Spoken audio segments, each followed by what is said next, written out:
complicated, you know, man. Like a dang old Rubik's Cube, man. You like talking about that blue, red, man, then you get to one side and like messed up.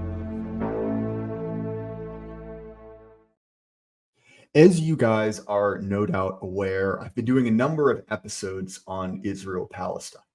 Right? Normally, I'm not a current events channel by any means, but I think that this is an important and interesting issue, both because of its geopolitical significance, but also because it is exposing fault lines all across the political spectrum. And I could think of few people to talk about that who have a real kind of perspective to what kind of war is and why it matters than my guest today, Clay Martin, published author, Green Beret, all-around interesting guy. Before I bring him on, a brief word from our sponsor, Axios.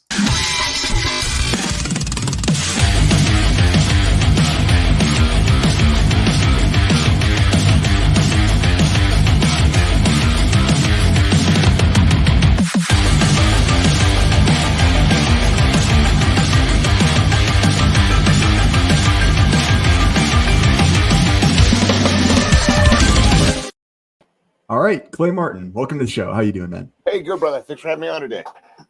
Yeah, I'm really excited to talk with you. I mean, like I said, before we went live, you're one of those people that I had not come across. And then when I finally came across your stuff, I was like, oh shit, like, how do I not know this guy? We had like 50 mutuals, a lot of friends in common. But, for maybe some of my audience who isn't quite familiar with who you are, I mentioned a little bit, but who are you? What have you done? And what are you doing now?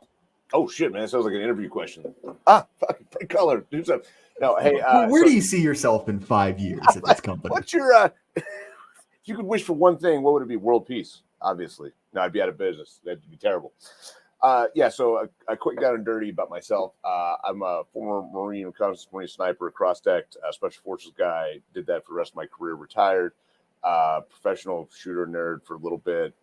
Then I was basically a journalist in the gun side of the house, and then I decided that sucked, so I started writing novels. And now I've done 5 books and just kind of exist off of that. Well, cool, man. That's an interesting path, right? A lot of times you get this kind of stereotype of writers as like pencil necks and eggheads. Sure. And I'm always kind of fascinated by, writers who've actually done things, right? One of my good friends and recurring guests, John Slaughter, also a writer. He was a forward observer with the Marines in Afghanistan. And I think that, even some of my favorite writers like Younger, having lived a real life and actually done things lends a credibility to writing that an academic career might not necessarily. It is. It's interesting. And it's also funny that it doesn't seem like it bites a lot of us that came from that side of the house, but it does bite some. And it does offer a different perspective, I think, on the writing stuff, having actually like done it and seen it. And that's nothing against the pencil neck dweebs that are writers sometimes. A lot of times they're better. Those are better writers, but it does lend a certain credibility to, especially certain subject matter. We see this actually on the same side in the military. Policy made by some guy that's got a PhD in counterterrorism from Georgetown that has never seen blood or would faint if he did. Like, hey man, like I know it's cool that you went to college for 8 years and shit, but while you were doing that, me and the boys were over here stomping terrorist skulls in. So maybe ask us about some stuff. Well, that's actually a much deeper issue, and one that I'm kind of fascinated in, right? Which is that like so much of the kind of education system is just pure credentialism, right? It's like checking certain boxes. And I mean, I noticed it, right? I was in school during COVID, right? And that was an absolute disaster. I've told a bunch of stories from it. If there was a way to get radicalized, it was going through college during the summer of love, right? That'll turn you into a far right podcaster in about 6 months flat. But nonetheless, it's interesting to see that dynamic, right? Because that's sort of an endemic problem. In the business world, you see this problem with MBA types, right? People who are 26, 27, have a degree from some institution that's supposedly great, and now they're your boss. Right. And they have absolutely no idea what you're doing. And that's one thing if it's at a company. Right. But when it's, kind of at a mid-level functionary in the most powerful empire the world has ever seen, to put it mildly, that creates problems. Right. Yeah, exactly. No, you're 100% correct. It does, and it's a weird kind of world that we've twisted, and you can see where both sides of this came from. If you look back at like medieval stuff, that was different when your average wine dog couldn't even read, and all he did was hit things with a hammer, probably low IQ, and farm when he wasn't swinging a sword. And you had the royalty, which was educated, and more importantly, in some respects, not only taught to think and speak Latin and all the classics, but had like a master art that actually taught them how to sword fight and do military tactics. The difference is they had to go out and prove it with their like battlefield leadership after that. It's almost like we took that medieval style credentialing and just chopped off all the real world application parts, and now over the course of especially the last 100 years, I mean, it is absolutely falling apart. That's actually an interesting point. You bringing up knights, and maybe I'm just a deeply, deeply closeted Marxist, right? But I'm kind of fascinated by this idea of classes. That there are certain like groups of people, and in a weird way, we've sort of shed a formalized military class. We did. No one's formally a knight, but functionally, right? If you look at it, and America's a good example, right? It's like roughly, don't quote me on the numbers here, right? But it's a roughly 1% of people serve in the military at some time in their life. And the carryover from one generation to the other is extremely high among that 1%. So, okay, it's not quite the same thing as a knight, but like, let's be honest, it's kissing cousins. It's a group of people who tend to do one thing over multiple generations. And one of the dynamics I've been kind of fascinated by, and it's the conflict between those two groups we're talking about, right? The 8-year college degree from Georgetown, and the kind of like, we want to use the Marxist term, right? The martial class. And we've been seeing a lot of this, particularly around things like monuments, right? Academia hates legacy American monuments, right? So particularly the Confederacy, but also in Canada, right? Oh, yeah. They pulled out, and I'm not familiar with the significance of that monument that was pulled out in Canada. I know nothing about Canadian military history, but they ended up, disinterring a grave of a soldier, which was seen as kind of this symbolic slap in the face. And that's one example, but it speaks to a broader trend. Do you see what I'm getting at there? That conflict between those two groups? No, I do. No, I absolutely do. And I think this is something that we've kind of dismissed at our own peril. There are kind of classes of people. It's just how it works. You can see some upward mobility, and that was America for a long time, was you could move from the the poor class. If you were smart and capable and all this other stuff, you could move up 2 or 3 classes or all the classes by the end of your life, in exceptional cases. But yeah, that doesn't change the fact that for the majority of people, castes, for lack of a better term, do exist. And the warrior caste, what you're saying there is largely true, and it's not even just family; it's also pretty much regional specific. Since, good Lord, I guess since the Civil War, actually, I mean, like an absurd number of the fighting caste, the actual killers in the military, have come from the South and the West. Those are the people now that are not enlisting because of this conflict with the people that want the monuments removed or want to change the military into a social program, which it's actually been for about 50 years. And that conflict is really coming to a head now, and it's problematic. Yeah, I have an interesting perspective on this because for work, I tend to go into a decent number of VAs, right? And coming in and out of the VA, you notice several things, right? There are like 3 groups of people there. There are what are affectionately referred to as Cold War veterans, which is basically baby boomers getting their 19th, medical procedure done this month. Right. Then there are, relatively fit looking, Southern white guys, right? Yep. And then there are welfare recipients, effectively. Yeah, you can read in as much as you want to that term. And it's sort of an interesting dynamic because you're seeing the back end payout of that welfare, right? You're seeing someone get their pension, get their medical attention, basically getting paid off. And don't get me wrong, like even if you look at kind of the Roman system, right, which is the analog, there's always a little bit of patronage in the military. Of course. Right? Yes. Of course. It's a way to give a lot of money to a lot of people. Right. Now, at the same time, you can't ever really shed that level of corruption, but at a certain point, it becomes, deleterious to the reason you have a military in the first place. Oh, right. And one of the dynamics I'm kind of fascinated by is the point at which a successful strategy kind of turns on you, right? Because that strategy of using the military as like a patronage network, and it seems like from an outside perspective, that really intensified a ton during the Obama era with, a lot of the stuff around gay shit and, trans surgery and all that. Like, that's a very good way to get political power.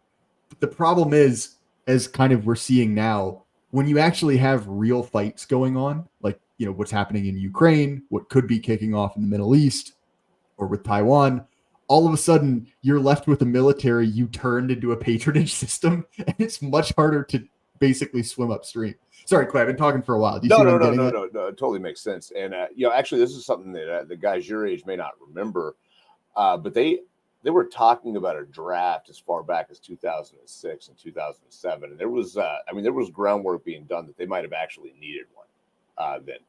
And then they actually did some things that they hadn't done since Vietnam. They lowered some standards, particularly regarding previous criminal activity and things like that, so that they could fill the ranks more with typically Southern white guys that are good at fighting, because that's who they needed was brawlers at that time frame.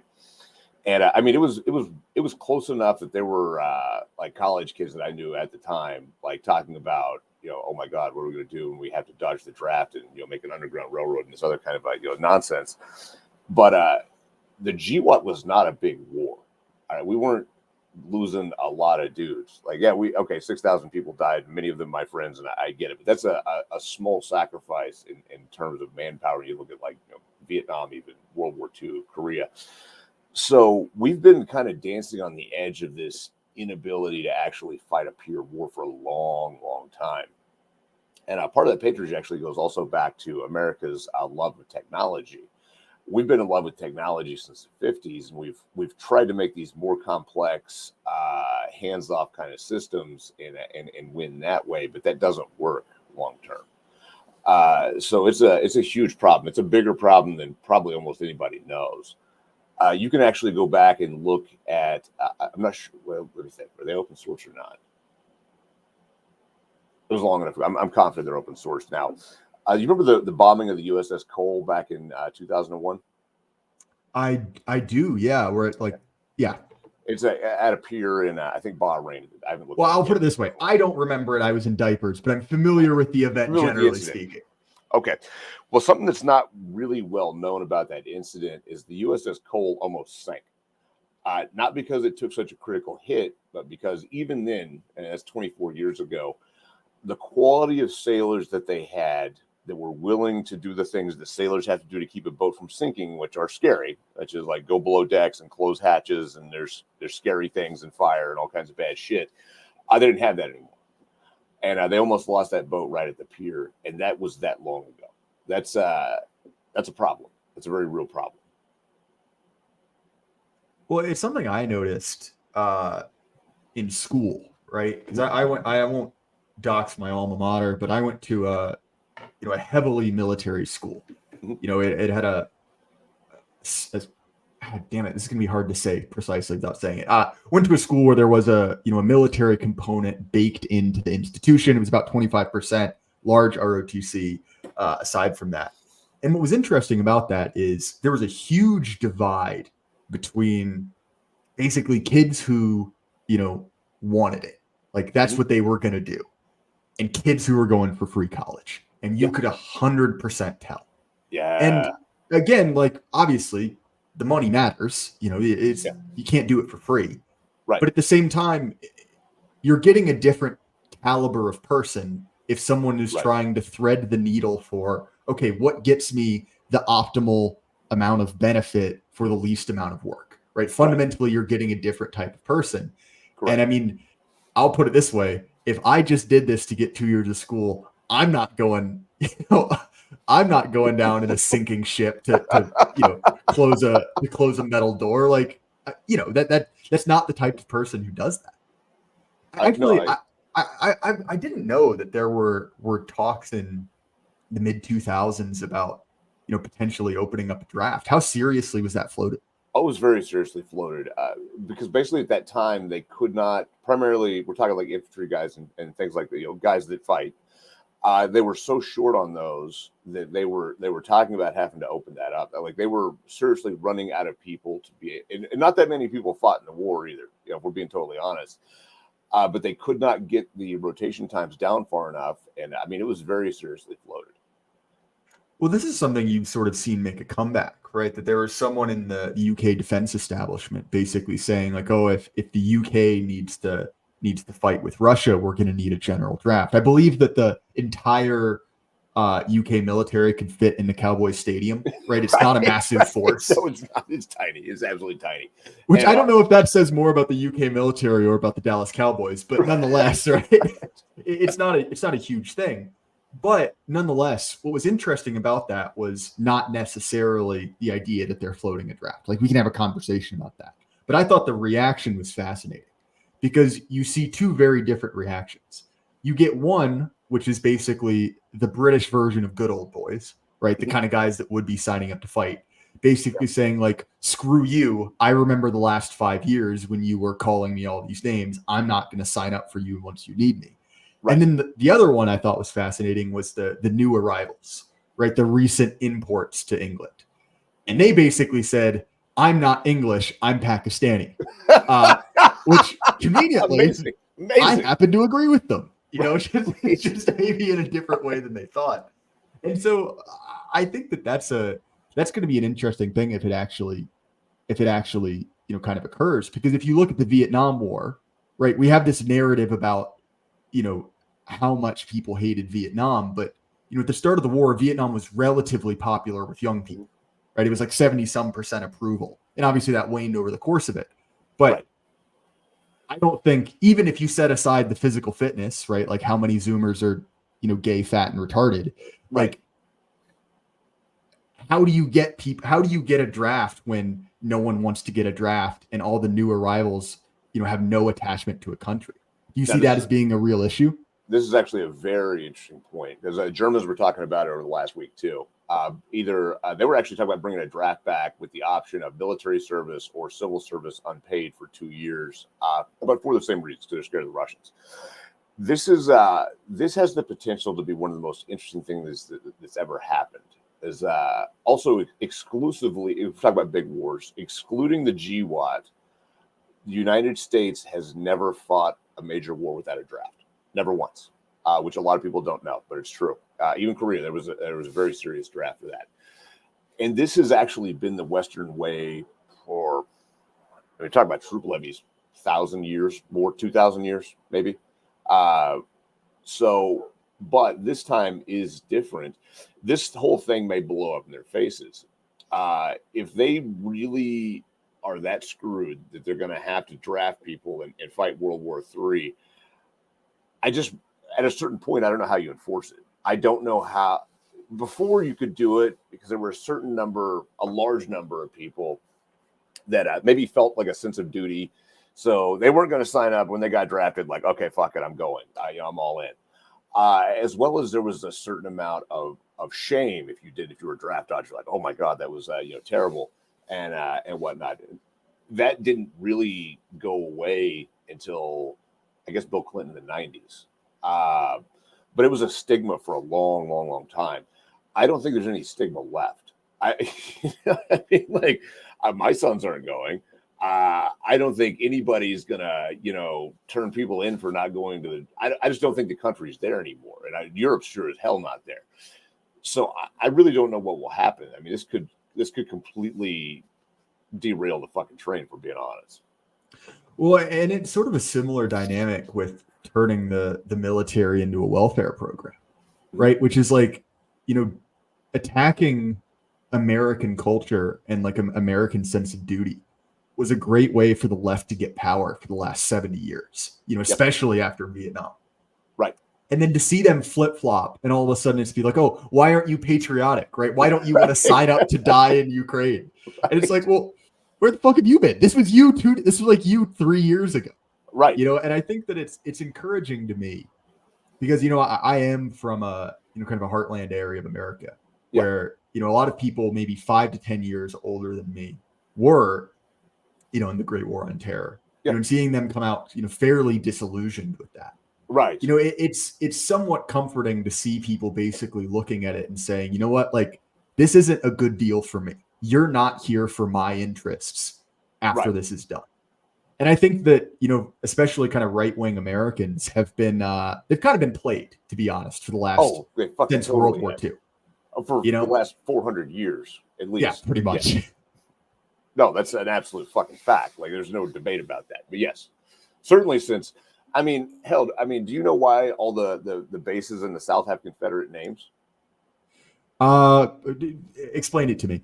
They needed Southern people to fight in World War II. So most of those bases were built right prior to or after World War II started. And they named them after Confederate heroes as a way of mending fences. Because, those motherfuckers were still alive. Certainly their grandfathers were still alive that fought in the war between the states. That was a deliberate method to convince Southern people to fight in World War II. There was fear that they wouldn't. Well, this is actually why, the whole statue, Confederate monument debacle is so short-sighted, because many of those monuments were built around the time of the First World War. Yes. And it was essentially a similar project, right? It's that America needs to become a cohesive nation. Right. We need to, kind of reknit society. And so a lot of those were actually, mutual purchases, right? Some, like, for instance, there's a small town in northern Maine, with a large veterans cemetery, and they've got a statue there, and it's dedicated from a small town in Georgia. And likewise, if you go to that small town in Georgia, their statue was paid for by the small town in Maine. And both of those towns lost a whole ton of people. And it was basically a gentleman's agreement that, we both fought hard. We're in the South, we lost, we'll shake hands. Now we're on the same team. And there's something honorable to that, effectively, like, this is something that needs to be sort of healed. Right. And to see those, those very same monuments, basically burned down or, pulled down in the name of, this kind of like fake and gay social religion. It's incredibly short-sighted. And I think that, in a way, this is sort of they are receiving the consequences of their actions because no one wants to sign up to join the military right now. Right. It's absolutely true. It's kind of hilarious, actually. But the honest question to me is going to be: was this actually a misstep, and will it blow up? Is this some bullshit that I'm not seeing? Is there some other fucking diabolical plan here? But yeah, no, it's going to be interesting for sure. Well, this is something else that I'm kind of fascinated by, right? I've recently been going on sort of an Eric Prince deep dive, right? He's the old CEO of Blackwater, got screwed over hard by the State Department. Yes. And there's this whole network of, vaguely CIA connected people around him and some few others who are basically noticing the same things you and I are about the state of the American empire, right? Like, hey guys, Afghanistan wasn't handled so well. Maybe Ukraine doesn't have this war. Basic stuff that, you could consider relatively like realist, right? Not necessarily like super ideological. And I think it's interesting to look at those people because look, like you and I were kooks on the internet, right? Effectively, right? You're kind of you have at least a publishing, I have a podcast. We're both kind of shouting into the void, right? Right.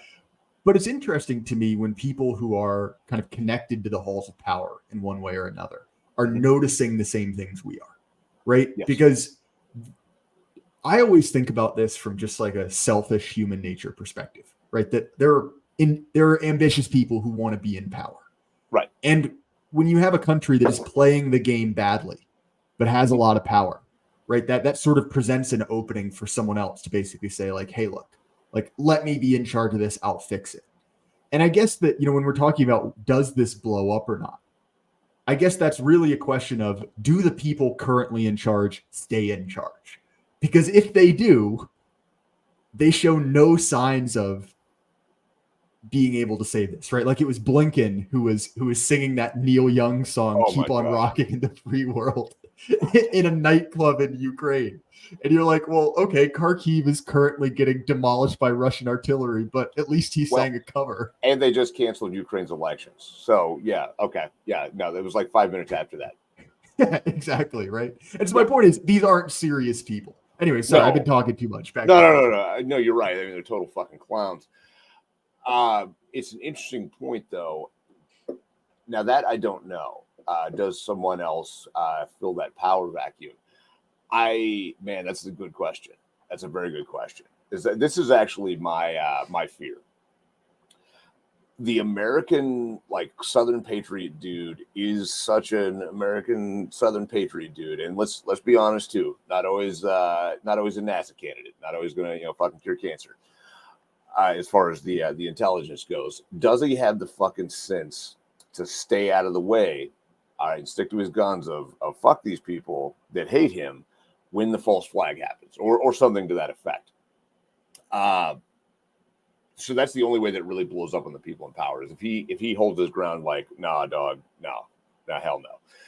My fear is that something happens, and it could be a false, it could be a real event. Who gives a shit? And the fucking country music starts up, and the eagle flies in, and all these dumbasses go ahead. They're like, okay, fuck it, we got to get them, and they go for it. And they sign up, or they allow themselves to be drafted. Is honest to God, my greatest fear right now is with how much they despise heterosexual white men. How brilliant would it be to draft all the white men that you hate and get them killed in a foreign war, but you can't draft illegals, so you instead let them fill all the other power vacuum spaces like border patrol, local sheriffs, federalized police, and now you have an army that's loyal to you. That to me is a terrifying outcome. Well, actually, that was, I think, one of the forgotten news stories of yesteryear. Right, was the big push for federalized police during the BLM riots. Because the argument is, of course, these small town police officers, they're racist, and we need an anti-racist federal police force. Right. And I consider myself a recovering libertarian, so I understand that's an embarrassing chapter of my life, but nonetheless, we've all been there. We've all been there. My ears perk up at that. To me, that says, oh, that's what they want. They don't really care about the riot stuff. That's a useful cover to get other things, right? Right. I mean, for instance, we see a big change in hiring, and I definitely think that is something that people desire. Now, I will also say, you bring up the idea of non-citizens becoming police officers, border patrol. Yes. We've already seen that in places like Canada, for instance, right? Making, new immigrants police officers. There's recently a photo from Ontario, I believe, where it's a squad of, it's a squad of 20 officers and 18 of them are Indian, new arrivals. Mm-hmm. And I think to me, it reminds me also, right, of what you see in Aristotle's Politics, which he makes the point of like, well, how do you tell a tyrant? And he basically says, well, the tyrant surrounds himself with sycophants and with immigrants, basically foreigners, people who are not connected. Yes. And I think that, that's the same desire for, federalized law enforcement is basically to break the connection between people who live there and people who enforce the law.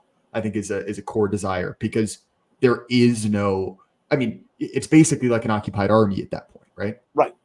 No, 100%. No, 100% true. Yeah, no, later Roman emperors did the same thing. I believe it is actually a goal. And it does, man. It changes things drastically. A lot of people don't understand things like this. Like I live in a tiny town, and it's not that difficult to find, so I'm not going to bring you. But basically, I don't mean this in a negative way.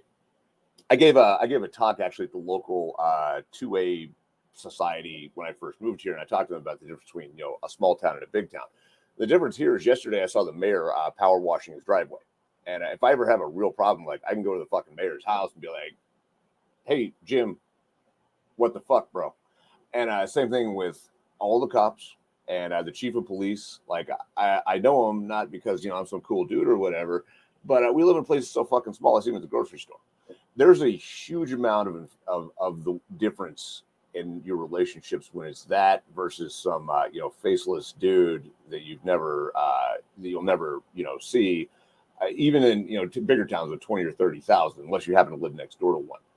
So yeah, neutralizing the connection to law enforcement and the traditional Western European concept of a sheriff is huge, and you take that power away, all of a sudden you get a lot of things done.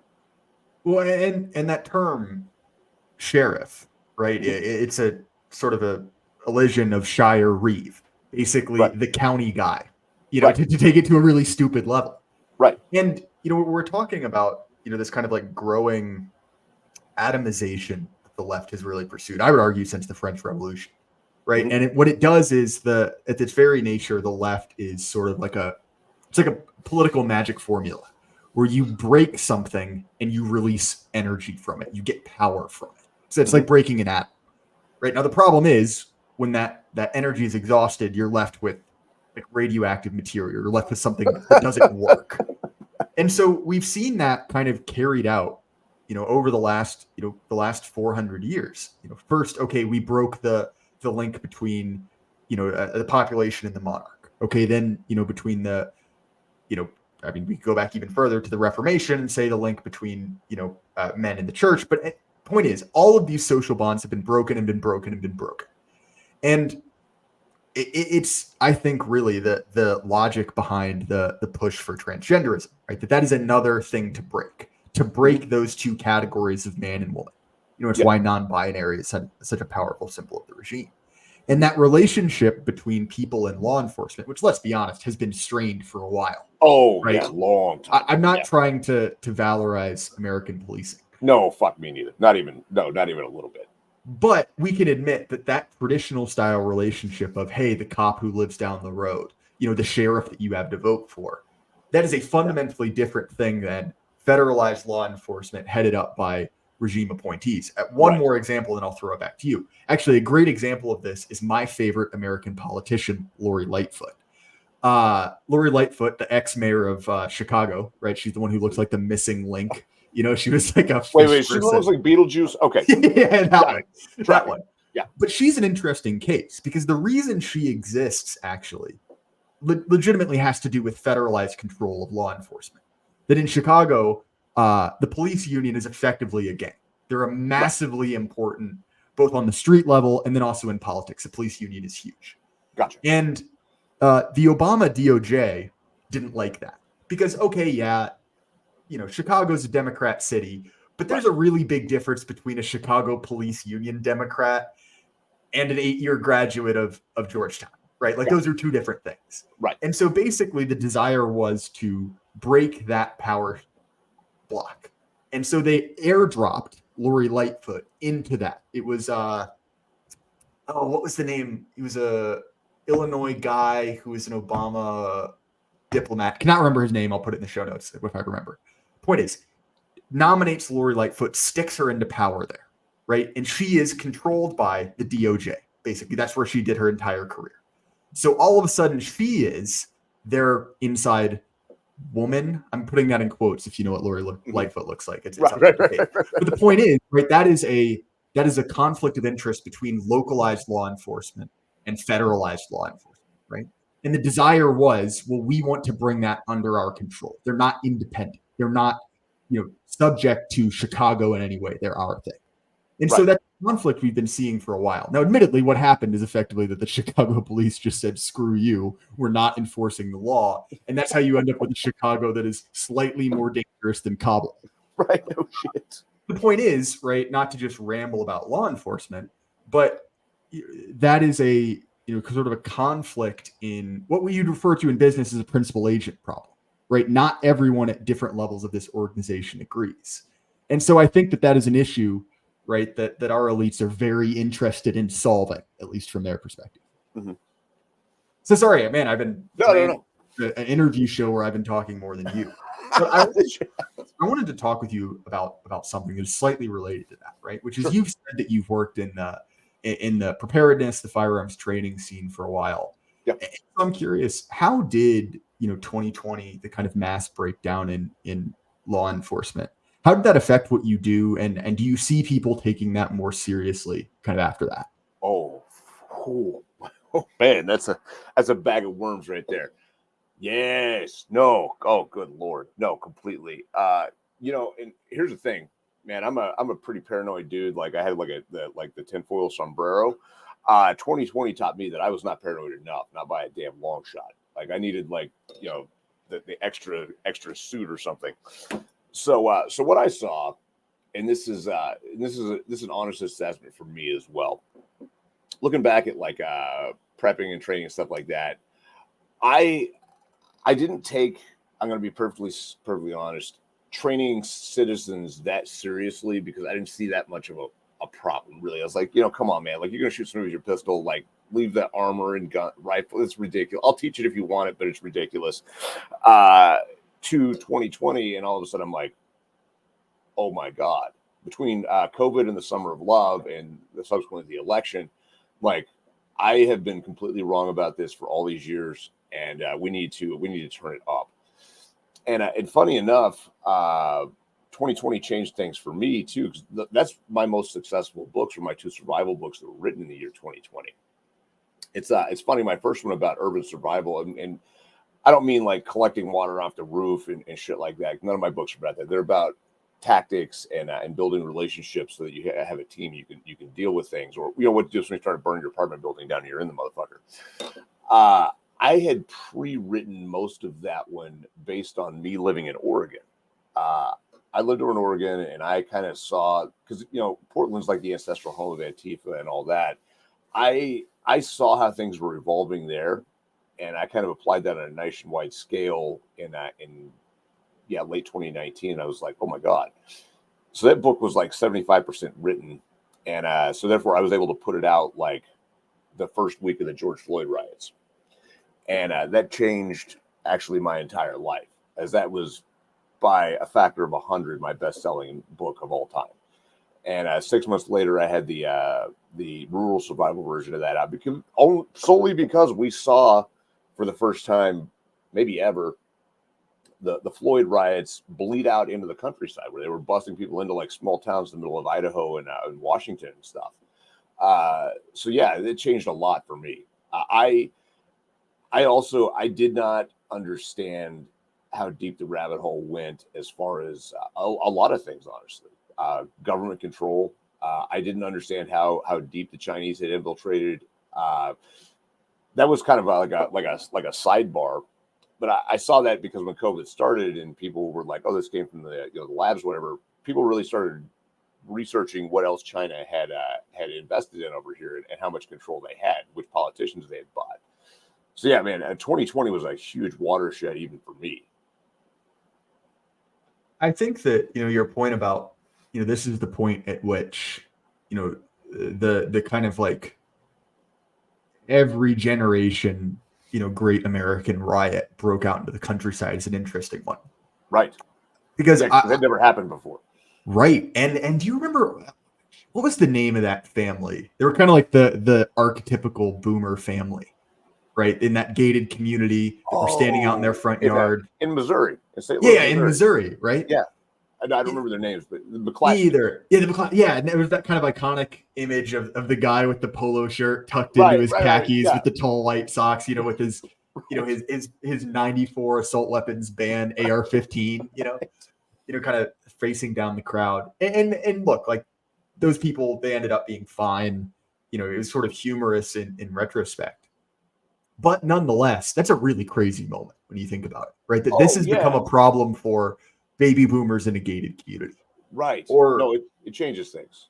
And the Pacific Northwest is another example, right? Like there were relatively normal family suburbs that had guys with rifles standing out in front of it, staring down crowds. Not even suburbs. I mean, small towns up there. New Hampshire also. They were busing rioters into these places. And yeah, it got dealt with in a different way. So like all of a sudden you see 200 guys standing in front of their buildings with rifles. You're like, ooh, maybe maybe Molotov cocktail is not such a great idea, but it happened. It happened. Yeah, I'm about to say, I've seen The Last Samurai. I know how this ends. You know? Right, exactly right. Now I've got the picture of the last Assassin's Creed. Yeah, exactly. Never mind. Oh my God. Okay, all right, that's a whole other conversation for another day, right? That's too far, but that's the Last Samurai we're talking about. Anyway, okay, back on track. Yeah, no, it was nuts. But yeah, man, I think what I learned is I was nowhere close to crazy enough, and I didn't realize how close to the end of Empire that we are. That was what it really taught me, and I believe that's where we are now. Yeah, I think that I know exactly what you mean because, there's this idea of the end of history, right? Francis Fukuyama, in kind of the late 90s. And it was the idea that, we solved it. We did it. The Cold War's done. Everyone is going to be like us. And, looking back, you can say, okay, 9/11 was when we realized that wasn't true. But there was sort of a hangover period where we weren't quite sure if we were going to, quote unquote, go back to normal. Right. And to me, at least, after Bush, and I remember the first Obama election very well, there was this idea among especially liberals that they had done it. They'd won. We got our guy in. We have our kind of like secular messiah. Now, everything can, quote unquote, go back to normal. And, part of the reason that I think so many people freaked out about Trump is that Hillary was sort of the continuation of that. Like, we're in charge forever. Everyone is going to be, more and more gay, more and more like us forever. Right. And then look, like, I don't want to turn Trump into more than what he was, but that was sort of the first sign that, wait a minute, life comes at you fast. Not everything goes according to plan. Right. And then obviously with, the quick succession of, the summer of love, everything that happened there, the fall of Afghanistan and Ukraine, it's like, well, guess what? Knock, knock, history's back. Things happen again. Right. It's got a fucking Michael Bay fucking director this time too. Budget, and busted through the wall like the Kool-Aid man. And it's like, what? Things happen. And I don't mean to speak dismissively of this, but, from someone who is not, particularly close to the military, the Great War on Terror was it wasn't a real war. Like, you didn't feel it. It wasn't. Yeah, no, let me clarify that as somebody that was there. Like, I get it, man. Like, it was not a real war because nobody had to feel any pain. Or, I mean, honestly, like, the economy kept going. It's not like you couldn't get, Nintendos and shit because we had to use all the chips for a cruise. Nothing. There's actually a military concept called guns and butter. And usually, as a society, if you're fighting a war, you can have one or the other. That's what that means. The GWAT was not even like a blip as far as that's concerned. It didn't slow shit down. Everybody that fought it was a volunteer, and it was honestly a small fragment of our population. So no, I totally understand what you're saying there. And so, to see all of that kind of coming back, your point about like, oh wait, the empire's further along. I mean, I think a lot of people realize that. Even people who necessarily don't like you or me, they're kind of like true libtard types. I think they know it, and it freaks them out. I think that's part of the reason they're so shrill all the time, is they've sort of realized, like, wait a minute, this thing won't last forever. The kind of conditions that let you, erect a school in Afghanistan and teach, like rural Afghani girls about like gay sex, like that was a very specific time where you could do that. Right. And now all of a sudden it's like you have to worry about China and Russia, like real countries that are, even if, I'm not saying that I love Russia, but Vladimir Putin is a serious person. Right. He's not a joke like Blinken or Biden or any of these people, right? Like, he's playing the game for keeps. Right. And I think that, that's sort of an interesting dynamic because so much of the stuff we spend time on as a society is basically bullshit. Completely. It's complete and utter fucking nonsense. Yeah. Transgender stuff. I mean, don't get me wrong. It matters that they're trying to trans your kids, but like transgender, like all the focus on that does not, keep people from blowing up your cities. Just as it like the ultimate level. If anything, it makes it more likely to happen. Right. No, it's true. Yeah, it's fucking crazy. But yeah, that is that's a hard thing to actually wrap your mind around too. If you are a serious person, and I was a war fighter for most of my life, and you look at what we're doing, you're like, what? Like you can't even. You're like, what in the fuck are you talking about? But at this point, it has to be deliberate. I think. I mean, I guess they could be that stupid. It's possible. But to me, it feels more like it's a deliberate move to break all of the institutions, including the military and our power, for some fucking reason. But I mean, it almost has to be. Like you couldn't be in this position otherwise. Well, I mean, the great example, right, is flying gay flags at every U.S. embassy the world over in Right. rural Africa.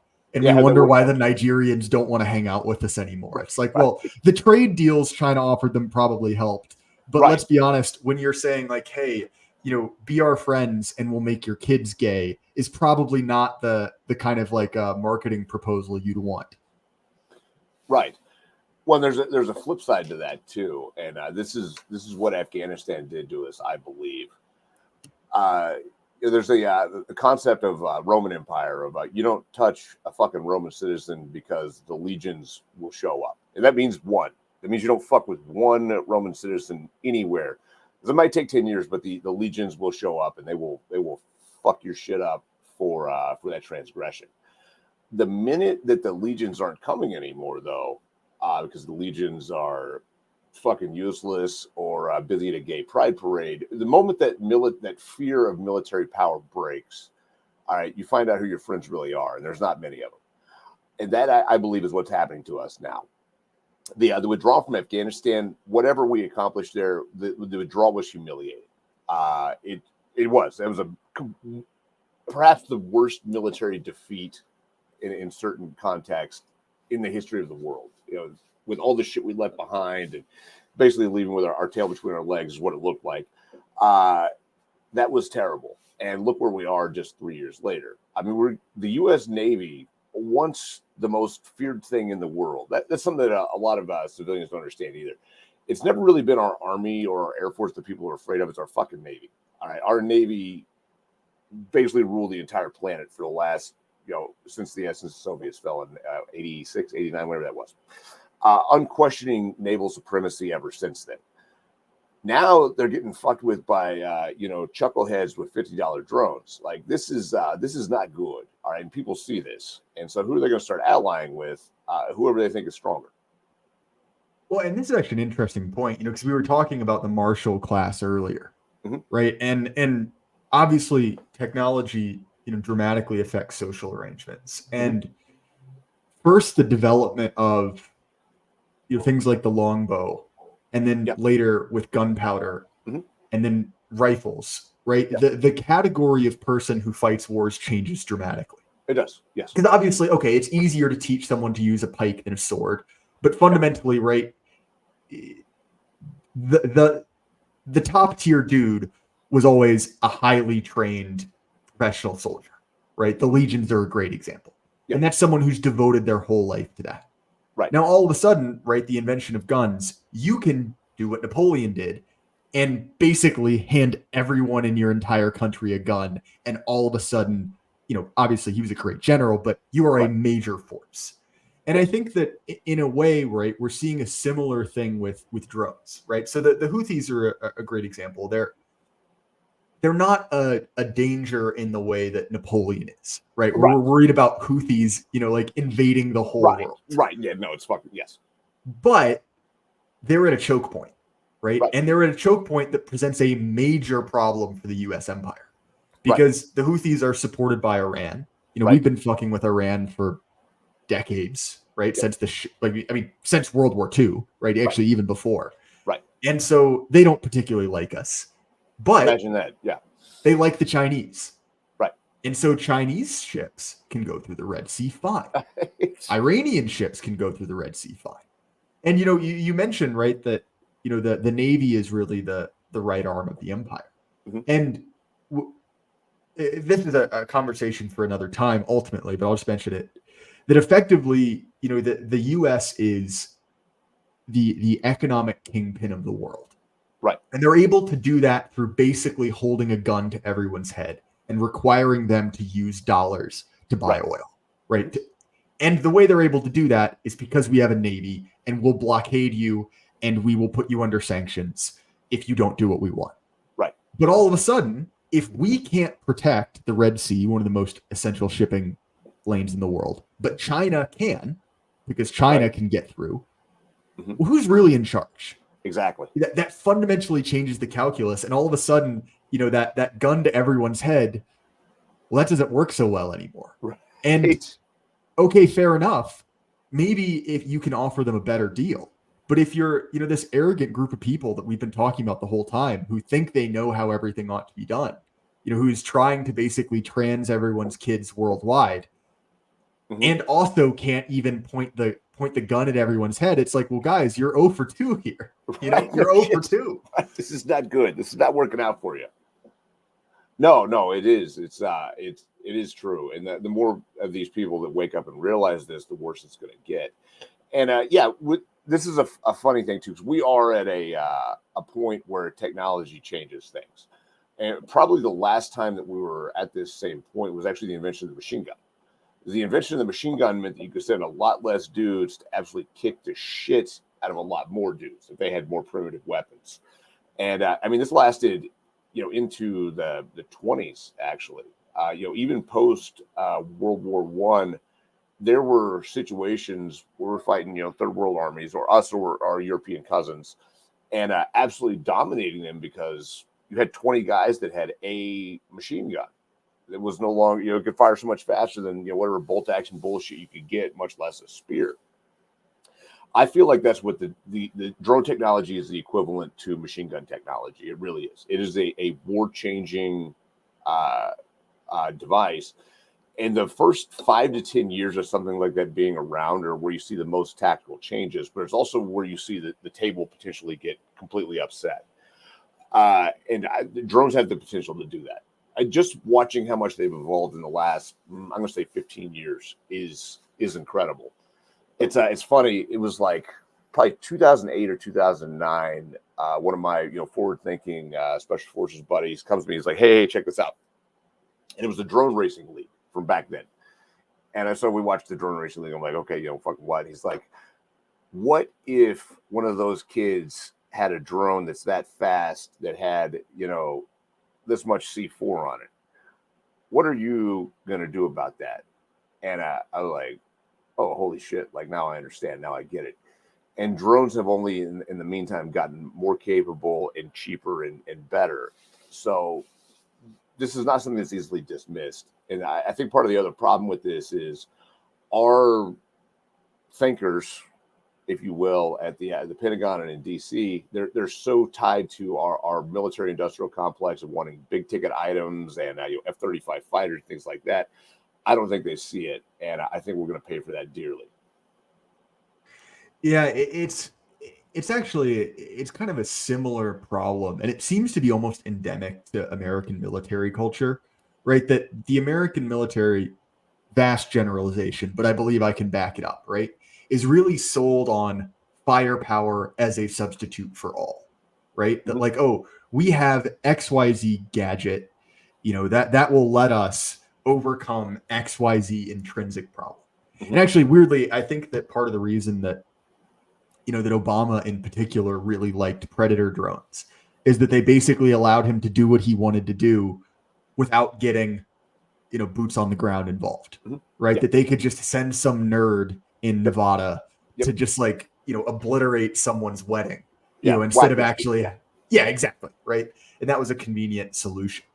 Yeah. And on one level, right, if your objective is just blowing stuff up, good. But if your objective is actually successfully winning a conflict, that's not the same thing. And you see this in Vietnam as well, right? That the success criteria was defined as bodies, right? It was basically how many of them can you kill? Right. And while certainly we killed a lot more Vietnamese than they did of our guys. Oh, assholes, yeah. Who rules Saigon now? Right. It's not us. And I think that is maybe a longer term strategic blindside. But look, again, I'm not a military man, but I've watched those same videos of drones that you have. And oh, shit. That's terrifying, right? Oh, dude, it's horrifying. Horrifying. Yes. And it again though it moves the requirement down like 9 pegs if you can do a lot of shit with battlefield sized drones. It's funny. This is the same thing that happened to us when we got automated weapon systems for the first time on some of our trucks. They call them Crow systems. Anyway, it's a remote controlled 50 caliber machine gun. We realized real quick that before, when it just needed like a guy with muscle and knew what the hell he was doing to move this big machine gun around, if you gave us the little joystick, we would much better be served by handing it over to our Dungeons and Dragons nerd support kid, because he knew how to fucking do that, because he's been playing video games his whole life. That's the evolution that I see with these drones too. It requires a different type of skill set to be able to use those, and that skill set it's out there. There's a lot of people that have it, but adapting to that technology and for once going with cheap quantity versus quality is a massive difference. I mean, what's a Predator drone cost? Like $24 million or something. They're doing this shit right now with $5,000 drones. You can't win that way. And if we don't adapt to this very soon, we're going to be in deep shit. Well, and we've already seen this even outside of the Ukraine war, right? So Iran retaliated against Israel a few weeks back, right? They hit their base where Israel has its F-35s. Yeah. And the way they did it was through a mix of, it was kind of a combined assault of, cruise missiles and these cheap, crappy drones. Yeah. And the fascinating thing about that is they didn't do a ton of damage, but they got through the Iron Dome. And Right. so the conclusion is not, oh, wow, Iran demolished Israel. It is, oh, shoot, Israel spent estimated $500 million on that night on the Iron Dome. Right. And these are drones that cost less than like a moderately used Honda Civic, right? Like, right. I'm no math guy, but one of those numbers is bigger than the other, Right. And I think that, again, like much like, all of a sudden you don't need to train a knight, right? Where it's their entire life, a suit of armor that costs more than a house. Yeah. It's a guy and a rifle. That fundamentally changes the nature of war. I mean, I think that's a fascinating dynamic. It is. It really is. No, it absolutely is. So anyway, Clay, we somehow managed to talk about absolutely nothing that I prepared. Just got super off topic. Don't worry, man. I had a great time. But if people want to find more of your work, what's a good way for them to do that? You can follow me on Twitter at Way Off the Res, or you can find me over at Defiance Training Group. And I'll be sure to link your books down in the description as well, man. This was a great time. I really appreciate it. Awesome, man. I appreciate you too, brother. Thanks for having me on.